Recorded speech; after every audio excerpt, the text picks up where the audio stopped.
episódio número 38. Estamos numa série especial sobre o benefício pensão por morte. E eu quero iniciar convidando você que ainda não segue a Agenda Assessoria nas redes sociais, siga nos Instagram, Spotify, Facebook, LinkedIn, todas as redes nós estamos lá e os nossos conteúdos estão em todas elas. Nos seguindo, principalmente no YouTube, onde é publicado, e no Spotify, todas as vezes que vier uma nova publicação, um novo episódio, você receberá a notificação em primeira mão. Nos acompanhe e fique por dentro de tudo que nós divulgamos nos nossos canais. Dando sequência à nossa série sobre pensão por morte, falamos na série anterior sobre evolução, conceitos, e hoje falaremos sobre quem tem direito, quem são os abrangidos, quem tem necessidade de comprovar dependência e outros assuntos mais relacionados à pensão por morte. E para falar desse assunto, estou aqui com a dupla, não é sertaneja, mas é a dupla EC, que também remete à emenda constitucional, que foi emendas constitucionais que alteraram esses benefícios ao longo dos anos. Éder e Carol Violim, bem-vindos ao Agenda Cast. Obrigada. Obrigado, a gente está aqui um emendando o outro hoje. E ambos estão novamente caracterizados com a cor que remete à morte. A luto. A luto, exatamente, preto. Bem-vindos, fica à vontade para as considerações iniciais, começamos com a Carol no outro, vamos começar com o Éder nesse episódio? Mais uma vez a gente está aqui para continuar, né? A gente já tinha falado antes com o Walter sobre militar, né? Que foi bacana, e aí a gente está fazendo esse mais um gancho para o civil. Dizer que nesse episódio a gente está tratando as coisas também bastante olhando para 8.213, né? Que é usado muito de maneira supletiva pelos regimes próprios. E sobre a ótica da Emenda Constitucional 103, né, Carol? Sim, contribuir com o tema da pensão, principalmente nesse marco que teve com a Emenda Constitucional 103, é muito importante para ampliar o conhecimento de todos que podem assistir o podcast. Muito bem, vamos entrar no assunto já, né? Quem são os abrangidos que têm direito à pensão por morte? Quem são os dependentes? Quais são as classes que a legislação estabelece relativo a dependentes? E aí eu jogo na mesa e vocês dois aí... Eu, tu, ele, nós eles. Não é difícil saber quem tem direito à pensão, né? Não. Na verdade, sim, são pessoas que têm direito a benefício previdenciário e que são vinculadas àquele segurado da Previdência Social. Então, aí tem também uma definição de classes de dependentes e também a questão da presunção da dependência econômica, né? Perfeito. Então, a pessoa é tem aquela... a presunção e a comprovação. Sim, entre as classes. Exatamente. Então, quem tem direito à pensão é aqueles dependentes, né? Aquelas pessoas que estão vinculadas diretamente àquele segurado que estava abrangido pelo regime de previdência, tanto regime geral como regime próprio. São essas pessoas. E aí a gente pode entrar com o Éder falando agora a definição de classes, né? Antes da gente entrar na questão das classes, a classe, né? A classe, ela parte daquele núcleo familiar, né? Em tese, quando você é criança, que você está com seu pai e com a sua mãe, esse é o primeiro núcleo familiar. Quando você cresce, você casa, você tem filhos ou não, esse é o seu novo grupo familiar, né? Então, a primeira classe é composta por aquele núcleo familiar, vamos assim dizer, pessoas que convivem e dependem de você diretamente. Cônjuge, filhos menores ou maiores com dependência por conta de invalidez, né? Ex-cônjuge detentor de alimentos também figura junto da primeira classe. Na segunda classe tem pais, né? E na terceira classe, irmãos ou menor sob guarda, né? Que é a tutela e a curatela. Houve uma evolução, né? Da 8.213, uma alteração que aconteceu em março também, do menor tutelado. Então, na primeira classe sempre está o seu núcleo, vamos dizer assim, o núcleo duro da família, né? Exato. O puro, é o cônjuge e os filhos menores, né? Na segunda, os pais, na terceira, os irmãos. Importante também dizer que existe o princípio da exclusão, né? Existir dependentes de classes superiores exclui dependentes de classe inferior, né? O meu pai é inválido, né? Meu pai ele tem uma deficiência, ele mora comigo, eu faleci, mas eu sou casado e tenho filho. Por mais que o pai possua essa dependência econômica, que deveria ser comprovada no caso da concessão de uma pensão, o fato de existir dependência da primeira classe exclui a pensão, tá? Os dependentes de primeira classe possuem dependência econômica presumida, Sim, não precisam comprovar economicamente, que depende, entende-se. Entende-se. Depende. Por mais que haja uma outra renda Ele tem que familiar. comprovar apenas o vínculo, que é o cônjuge, os filhos, e que estão ali Exato. dentro dos Ou critérios e companheiro, requisitos. Sim, companheira, companheiro, ex-cônjuge, exato. defensão de alimentos, enfim. Né? Então, a dependência ela é presumida. Em suma, não se precisa comprovar. Apesar que há RPPS que, por prática de instrução processual, exigem comprovação também. Ou tem uma interpretação diversa da lei. Como eu disse, aqui a gente está olhando para 8.213, utilizada de maneira supletiva nos regimes próprios, né? E a 1467, ela traz alguns pontos disso. Só que é muito importante a gente dizer que a 1467 não é uma lei. É uma orientação normativa. Ela organiza, Sim. ela estrutura, Consolidou ela todas as consolida, portarias, ela Sim. traz normativas, entendimentos, sim. né? Mas não é uma lei propriamente dita. A lei a gente precisa observar a lei do ente federativo que está no momento da aplicação da pensão. É até interessante esse conceito que você trouxe de composição familiar, porque tem aquela questão, quando eu caso, esposo e filhos, essa é a minha família. Isso, E a segunda, terceira classe, parentes. exatamente. Acaba sendo os parentes, grau de parentesco ali, Uhum. enfim, porque enquanto você é filho, você está no grupo familiar dos pais. Sim. Depois Exato. que você casa, você construiu, criou-se um novo grupo familiar. E por aí segue-se esse conceito. Essas classes estabelecidas pela legislação federal, você trouxe a 8.213, aí temos a Portaria 1467, que traz essas classes definidas. Aplica-se a todos? RPPS e até ao RGPS já de... Sim. A aplicação ela é geral. Ela é geral. Porém, Tem alguma diferença entre si ou não? Existe, vai depender da lei do ente, né? Exato, isso que eu ia dizer. Colocar. Cabe ao ente definir também essa questão da. Na matéria previdenciária, vamos assim colocar, a gente é muito do mundo que nada se cria, tudo se copia. E a gente viu isso desde quando a gente começa a falar de E às pensão vezes por você morte. copia e adapta a sua É. realidade. Tanto é que a gente pega o histórico da pensão, né? Lá na década de 60, a gente já falava em cota de 50, mais 10 por dependente. Então a emenda constitucional 103, ela não inovou nesse critério. Ela trouxe de volta o fantasma de uma proporção. É Né? porque essa propositura, nesse recorte de tempo, foi muito impactante, acredito eu, considerando o cálculo que trouxe para a Necessitava, né? realidade. Necessitava desse Com corte. certeza. Muito impactante para a época, para a realidade, para o formato de família, e aí impacto geral. Nos dias atuais tem impacto também, e muito grande, mas menor do que... Eu penso um pouco Naquele diferente, sabe? tempo. Eu acho que naquele tempo o impacto foi menor. Mas aquele tempo ficou vigente por pouco tempo. Mas vamos colocar assim, por exemplo, quantos filhos a sua avó teve? Minha avó teve 11. Pronto, 100%. Entendeu? Quantos filhos você tem? Um. 60%, entendeu? É. Então talvez o impacto naquela época foi mais teórico do que prático, né? Hoje Sim. nós temos um impacto prático. Mas para você ver, quanto tempo que ficou em vigor? Ah, ela ficou de 60 até 70 e alguma coisinha. Foi uns 10 anos mais ou menos que ela vigorou. Foi bastante tempo. Então, pouco tempo que ficou, considerando... Se a gente for considerar tipo, a última alteração que teve de 2004, só viemos ter alteração agora em 2019 10 anos sim. também.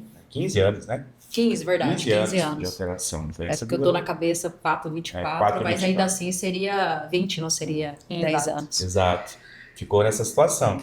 Mas, assim, aí voltando ao que a gente estava falando na realidade, né? Muito se copia. Então, os RPPS transcreveram, que estava na 8.213, na sua legislação. Alguns colocaram também condicionamentos de tabelas que vão valer de tempos em tempos, né? Conforme os estudos atuariais acontecem e as projeções da expectativa de vida são divulgadas pelo IBGE, os RPPS tomam a liberdade de atualizar essa tabela de temporalidade. O que a gente vê muito de diferente é a questão da idade limite do filho menor, né? Em alguns casos 18, outros 21, Sim. tem a questão do filho universitário em alguns RPPS, outros já não tem. Sim, já A questão, então, assim, são detalhes que impactam financeiramente, você vê, né, de 18 para 21, 24, conceder o universitário. 6 anos. Mas, assim, o rol, essa questão da primeira, As segunda, classes, terceira classe, as excludentes. é muito Presumida, igual, praticamente. comprovada, dependente inválido, incapaz, É comum. É comum. Falamos um pouco das classes. Primeira classe, a presunção econômica já sem necessidade de uma comprovação. Qual que é a diferença entre ambos? Por que que isso acontece? Por que que, falando desse rol familiar, já há a presunção da dependência econômica? Vamos entrar um pouquinho mais nesse tema. É porque assim, na realidade, essa questão da presunção, ela vive sendo discutida, né? Porque o intuito da pensão é assegurar o mínimo da dignidade humana, né? Então, pressupõe-se que essas pessoas dependam economicamente de quem faleceu. E que são pessoas que parecem que estão no mesmo ambiente familiar. Exato. Pai, o cônjuge, companheiro ou companheiro, os filhos menores de 21. Aí quando você coloca, por exemplo, filho menor de 21 anos não emancipado, não necessariamente o não emancipado, se eu tenho um filho menor de 21 emancipado, eu excluo ele do rol de dependentes previdenciários aptos a receber pensão. Mesmo que ele tenha uma dependência econômica, porque os requisitos são cumulativos. Né? Então, muitos RPPS hoje, já mesmo aceitando a dependência previdenciária de um filho menor, ainda buscam a comprovação da dependência econômica. Eles a consideram como se fosse um princípio a mais. Então, se você não depende economicamente do instituidor, não há para que você receber pensões. Né? O cônjuge casado é uma das únicas exceções assim que eu nunca vi muito e se atrai. O cônjuge casado é óbvio, né? Se ele é casado, ele é cônjuge. O cônjuge apresenta certidão de casamento. ou companheiro, companheira com certidão pública de união Da estável. estável, exato. Antes do óbito, importante dizer isso, porque depois do óbito é reconhecimento judicial, né? Também não se procura. Mas há casos que se procuram. Já as outras classes precisam obrigatoriamente depender do instituidor. Sim. Né? Quando eu tenho um pai, uma mãe, um menor sob tutela, caso ele tenha fonte de renda formal, caso não seja dependente econômico de quem faleceu, a pensão não acontece. Que não tem em que se falar em presunção, mas Não, é não necessária presume-se, a é comprovado. comprovação econômica. Como é que eu vou comprovar que eu sou dependente econômica, né? Declaração de vários. imposto de renda, se você figura como dependente de imposto de renda de Plano quem de faleceu, saúde. plano de saúde, né? Muitos institutos promovem visitas com assistente social. O estado de Mato Grosso, à época, também aceitava questões de cartão de supermercado, cartão de farmácia. Então, coisas que você vai pagando para aquele dependente econômico que você consegue comprovar. Exato.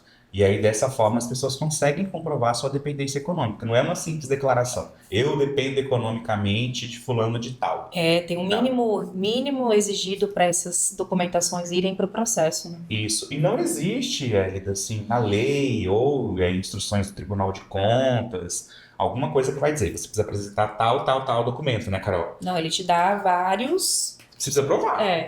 Você precisa provar. E aí o próprio RPPS vai buscar regulamentar como é que isso vai funcionar. Falando de dependentes, classes, é importante nós entrarmos em dois temas que eu acho interessante. Em relação ao nascituro, o bebê que nasce posterior ao falecimento do servidor, e na questão do natimorto. Nasceu, respirou e faleceu. Tem direito à pensão por morte nesses dois casos? Como que funciona no nosso ordenamento jurídico? Nascimento pós-óbito, sim. Ele figura como dependente previdenciário. Óbvio que isso pode trazer talvez alguma dificuldade administrativa na concessão dessa pensão, e as PGEs, as procuradorias autárquicas que ainda existem, né? Ou qualquer outra pessoa que vai dar um parecer contra isso, vai ter que pensar bem o que vai fazer. Porque... Até para comprovar a paternidade, né? Eu acho que o passo é mais difícil, porque, por exemplo, assim, se essa criança que venha a nascer pós o óbito do instituidor possua alguma deficiência, por exemplo, que hoje impacta no cálculo, né? Mas a deficiência precisa ser comprovada antes da data do óbito. Então, se acontece algum problema, por exemplo, durante o parto, as comprovações serão todas posteriores à data do óbito. Vai causar conflito também na questão dos ordenamentos, tipo de cálculo, né? O óbito aconteceu antes do nascimento, então ele figura como dependente previdenciário pós-óbito, né? Mas a lei assegura o direito à pensão do dependente nascituro. Sim. Talvez a gente tenha algum problema aí que vai variar de RPPS, como é que ele vai interpretar a legislação no momento de fixar proventos de pensão. Tá? Mas quanto à temporalidade e ao direito, eu acredito que não tem dúvida, né, Carol? Entra nas regras dos demais, normal. De filhos. Dependente de primeira classe, concorre normalmente receberia com todos os até outros. completar a idade limite da pensão. Isso, seja ela 18 ou 21, ou 24. É que a situação desse dependente já ficou complicada com o falecimento do pai, ele na barriga, né? Então a concessão também, consequentemente, vai ficar um pouquinho mais difícil. Vai. No caso do natimorto, nasceu, respirou, faleceu em seguida. Natimorto não tem direito, né? Quem teria direito se fosse darmos um benefício previdenciário seria para a segurada que estivesse gestante e o neném respirou um tempinho, veio, faleceu, né?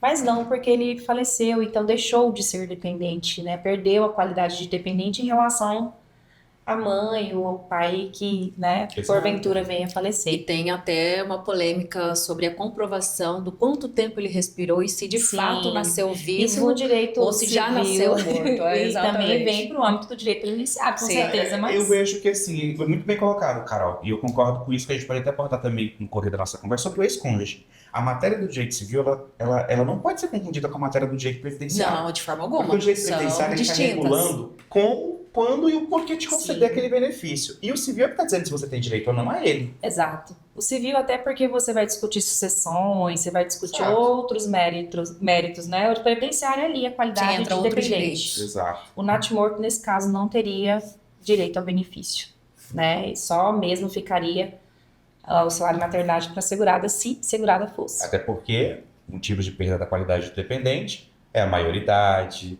é o falecimento do dependente, né? A Exato. reversão da invalidez, da incapacidade, são critérios para a perda da qualidade. Então, se ele faleceu, ele perde a qualidade dependente. E é muito raro a gente encontrar nas legislações dos RPPS esses dois temas, viu? Difícil, nascitura e natimorto. Talvez isso aí tenha, eu particularmente, das análises e leituras que eu fiz, eu nunca encontrei de maneira explícita assim, né? Mas certamente isso aí vai regulado como a gente tinha antigamente, as súmulas vinculantes que vinham lá, e aí colocava direito dessa situação. Pode ser que caiba até a decisão judicial, né? O ingresso no Certamente. meio judiciário para poder conseguir o Certamente. benefício. Nascitura nem tanto. Mas o natimorto, sim. Acho muito. O nascituro deve acontecer com mais frequência, inclusive. Claro que não com uma frequência muito alta, mas acho que acontece bastante. Diferente do natimorto. Eu, de todo o tempo que eu estou aqui à frente da consultoria, eu vi um caso. Somente um. Eu vi 10 mais anos. alguns, 10 anos. Eu vi 10 alguns anos. quando estive à frente do jurídico, né? Mas também poucos casos. Mas acontece. Acontece, Então, vixe. colocamos como exceção, mas acontece. Nós falamos aqui em relação à nova composição familiar e tal, e citamos em questão a ex-companheira, ex-cônjuge, que recebe pensão alimentícia. Vamos detalhar um pouquinho mais como fica no caso da pensão por morte, se ela recebia a pensão alimentícia e ele falecido, como fica a situação dela agora. E detalhar um pouquinho melhor também como fica o menor sob guarda ou tutela nessa questão de dependência, de classe, comprovação e afins. Essa parte do ex-cônjuge, ex-companheiro é interessante que você precisa, além de ser ex, né? É Além interessante, do é ex. importante que você seja ex e que você dependa economicamente e que você receba a pensão alimentícia. Como consegue comprovar que depende economicamente do ex? O fato de você, acho que receber a pensão alimentícia já justifica a dependência econômica, né? É porque judicialmente ela conseguiu comprovar. E Exatamente. aí Exato. ela já está recebendo a pensão que por si só... Exato. Então, esses são os critérios básicos. Depender economicamente, receber a pensão alimentícia e ser ex, né? Então, ex-cônjuge ou É ex-companheiro. interessante essa situação da ex-cônjuge. A gente sempre coloca a ex-cônjuge, É, mas né? pode Mas ser é o o ex-cônjuge de alimentos também, né? As leis das RPPS não são moduladas, vamos assim dizer, né? Os entendimentos não são fixados assim de jeito e assim, não como ela não regula a sociedade civil, o entendimento pouco vale e o entendimento que vale aqui não necessariamente vale lá. Quando o STJ decide alguma coisa que é infraconstitucional, por exemplo, o RPPS não é obrigado a adequar o seu processo administrativo, porque uma decisão judicial, por mais de repercussão, mudou aquilo. Ele vai conceder administrativamente e quem não gostou que lute, né? Então nós tínhamos nas leis dos regimes próprios, Carol, você vai se recordar, que falava assim, o ex-cônjuge detentor de pensão alimentícia arbitrado judicialmente. Por quê? Pensão alimentícia, o divórcio era somente judicial, né? Veio há uns 10, 11 anos atrás, mais ou menos, a possibilidade de você fazer um divórcio no cartório. Divórcio Quando não tem direto. filho, né? Sim. Então eu posso ir lá no cartório, me separar da Carol, arbitrar a fiança de 20 mil, que ela merece e eu tenho condição de pagar. Acho que até mais um pouco. Eu gostaria, Carol, não de casar contigo, de poder te pagar 20 mil. Eu tenho certeza que não. E aí, tá reconhecida, né? Os RPPs começaram a não aceitar. O regime geral, perdão. O regime geral começou a não aceitar. Isso entrou, teve ação, e o Superior Tribunal de Justiça deu a pensão. deu a pensão e mandou Então, aí firmou o o entendimento entendimento. a respeito. Por quê? Porque se é algo legal, Exato. como que para fins previdenciários O civil- não teria ali o O reflexo? direito civil evoluiu para acompanhar a vida em sociedade, a evolução da sociedade. E o direito previdenciário ficou pra lá de de braços Como cruzados. se o cruzados. previdenciário Não vai acompanhou. exigir a separação para depois do Judicial. divórcio. Não, Né? não existe isso Aí mesmo. beleza, considerou-se. Então hoje os RPPS aceitam também, muito tranquilamente, e o próprio INSS também aceita muito bem. Tanto é que no INSS ela concorre com os dependentes da primeira classe, Normalmente. então vai ter a parte que lhe cabe, se for por 4, por 5 ou por 10. Já nos regimes próprios é um pouco diferente. Isso está bem diferente do regime próprio. Quando há isso conste de devedor pensão alimentícia, muitos fixam o valor da sua cota ao limite da pensão de alimentos que ela recebia. Né? Se era 10%, no máximo 10%. Se era um salário mínimo, no máximo um salário mínimo. Ah, e tem uma Se questão era 2 mil, no interessante. máximo sim. 2 mil. Tem uma questão interessante também, que se a cota ficar superior àquelas dos de dependente de primeira classe, ela se mantém na mesma. E não sofrem reajuste, tem uma série de situações, Uma né? série de Porque, por situações. exemplo, pode ter uma decisão judicial determinando 40%, né? E os beneficiários ali de primeira classe que estavam já vivendo, convivendo num outro modal, né? Num outro Grupo familiar. vem com 30, com 20. Exato, e as distorções elas não param, né? No militar, primeiro fixa-se a cota do ex-cônjuge de pensão alimentícia. Acaba tendo um privilégio. É, Fixa-se primeiro a dela. E até para deixar mais leve, dizem que se ex fosse bom, não seria ex, seria atual. Mas nesse Né? caso é bom, porque eu nem acho que não continua deveria nem recebendo. Assim, é difícil porque há bastante discussão, e eu quero dizer muito claro aqui que isso não reflete a minha opinião. Eu estou reproduzindo debates que eu já vi. Há pessoas que consideram isso uma transferência da responsabilidade da manutenção para o Estado.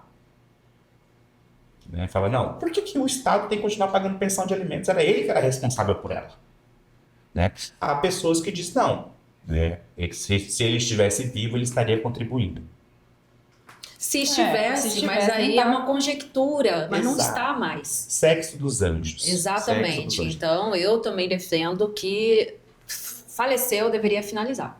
Porque assim, Deveria seguir na minha pagando, opinião, porque também. vai concorrer com o grupo Exato. familiar atual, que está sentindo tanto a perca, quanto perca familiar e Financeira. renda financeira e E ele vem tal. mais uma vez uma mistura do direito civil com o previdenciário. A responsabilidade dele de alimentos era civil.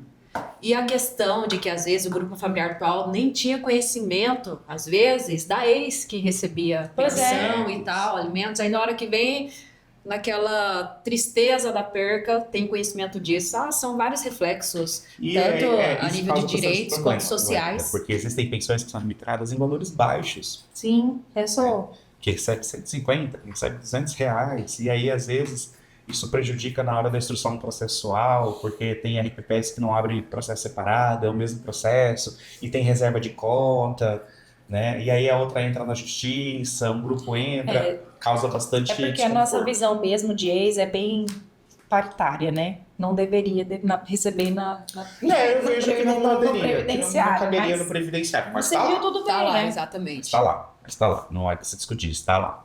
Vamos entrar em outros casos polêmicos, que são recentes, inclusive houve alterações no direito civil e tem reflexos no previdenciário, que é o que nós estamos falando aqui nesse momento. Em relação a casamentos homoafetivos ou relações homoafetivas, pode não necessariamente ser casamento, porque isso também não é em todos os países que Exato. é regulado, mas pode ser uma união estável e etc., tem direito à pensão.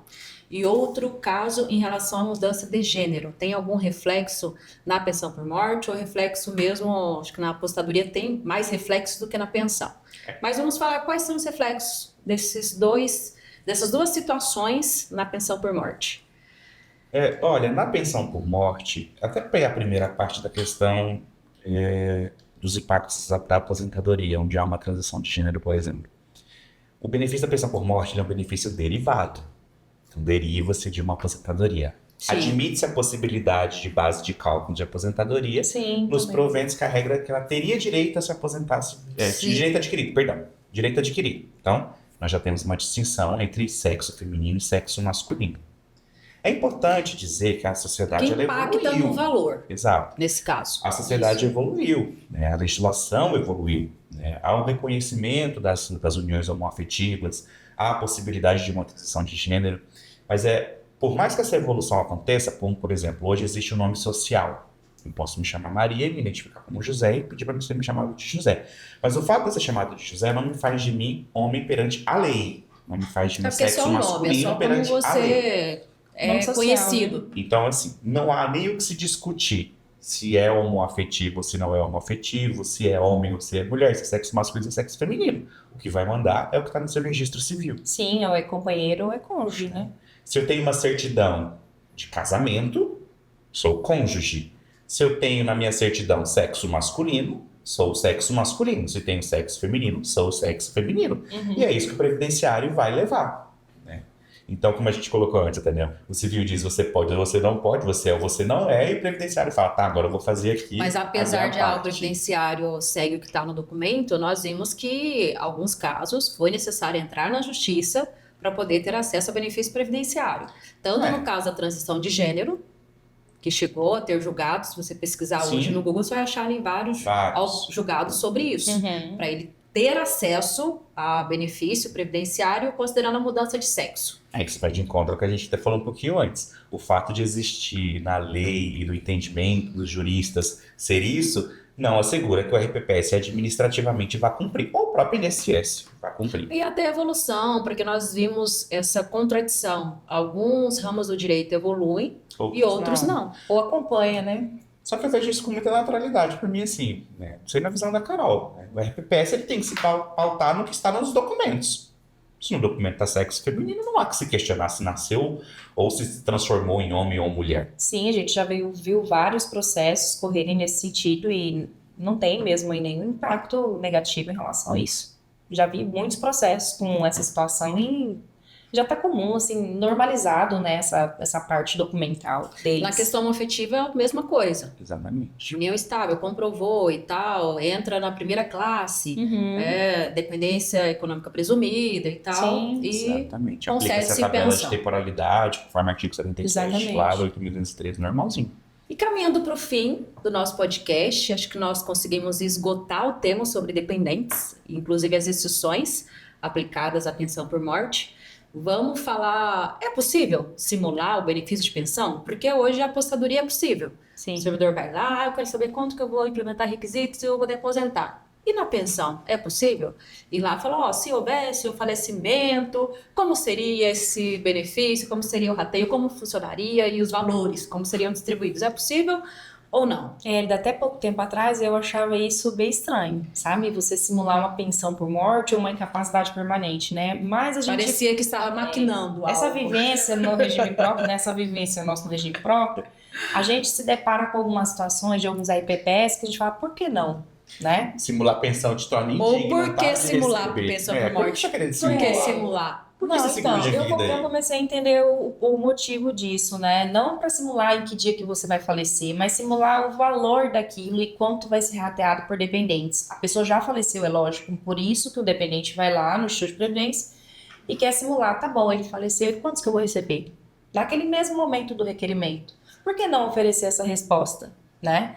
Até porque a pensão ela tem um caráter alimentício, então a pessoa já fica ansiosa para saber se vai conseguir cumprir com os compromissos financeiros que aquela deixou, né, junto com eles. Então, assim, a simulação da pensão, pelo menos no nosso software, existe a possibilidade, inclusive, de você verificar o valor e as cotas, né, de quanto ficará para cada dependente. Eu podia ter um pré-julgamento, igual você falou, você colocou bem. Houve falecimento, há preocupação dos compromissos financeiros, mas geralmente é julgada pelo meio. Mal faleceu, já quer Aqui saber. quer pensão.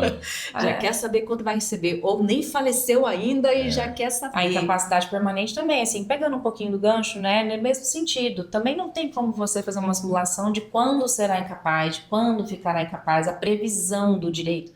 Mas tem como você conhecer o valor que você receberá, até mesmo para te ajudar a cumprir com remédio, com exames, com situações que a incapacidade vem gerar no servidor público. E essa simulação de pensão, assim, vamos dizer, antes ela era mais fácil, né?